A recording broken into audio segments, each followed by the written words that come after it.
Magandang gabi, Philippine Air Force. Narito na ang ating latest weather update ngayong gabi ng Biyernes, August 7, 2026. Para sa ating synoptic situation, kaninang alas 8 nga ng umaga ay tuluyan ang nalusaw ang ating minomonitor na low pressure area. Samantala, ito namang minomonitor natin na si Typhoon Dolphin sa labas ng ating Philippine Area of Responsibility ay huling namataan sa layong 915 kilometers northeast of extreme northern Luzon. Ito ay may taglay ng lakas ng hangin aabot ng 140 km per hour mula sa sentro at may pagbugso na aabot ng 170 km per hour. Patuloy itong kumikilos pa west-southwestward na may bilis na 15 km per hour. Samantala, ang southwest monsoon naman o hanging habagat ang patuloy na iira at makakaapekto dito sa bahagi ng central at southern Luzon, maging sa western portion ng Visayas. Patuloy itong magbibigay ng mga pag-ulan, pagkulog at pagkidlat. Para sa ating general area forecast, asahan natin na makararanas ng monsoon rains ang Occidental Mindoro, Zambales at Bataan.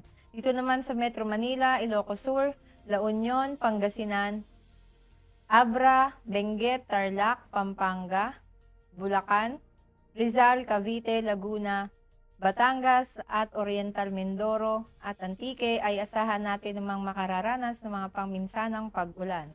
Ang nalalabing bahagi naman ng Luzon at Visayas ay asahan nating makararanas ng maulap na kalangitan na may kalat-kalat na pag-ulan, pagkulog at pagkidlat.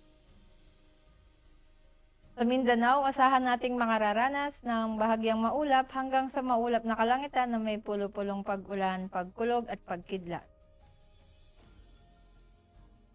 Para sa susunod na 3 araw dito sa Metro Manila mula Sabado hanggang Lunes ay asahan nating makararanas ng maulap na kalangitan na may kalat-kalat na pag-ulan, pagkulog at pagkidlat, gayon din dito sa Cavite, Lipa at Angeles. Sa bahagi naman ng Puerto Princesa ay asahan nating makararanas ng bahagyang maulap hanggang sa maulap na kalangitan na may pulo-pulong pag-ulan, pagkulog at pagkidlat, gayon din dito sa Kalayaan Islands,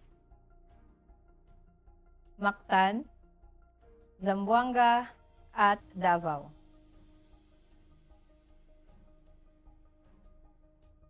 Ang araw ay lulubog ng 6:23 p.m. at sisikat bukas ng 5:41 a.m.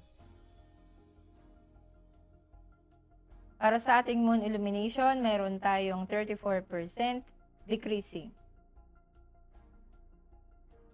At para manatiling updated sa lagay at taya ng panahon, i-follow ang Air Force Weather Center social media accounts.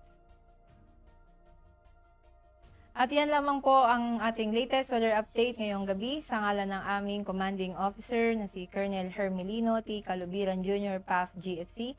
I'm Sergeant April F. Salas, Philippine Air Force, weather broadcaster ng Air Force Weather Center. Muli, magandang gabi, Philippine Air Force.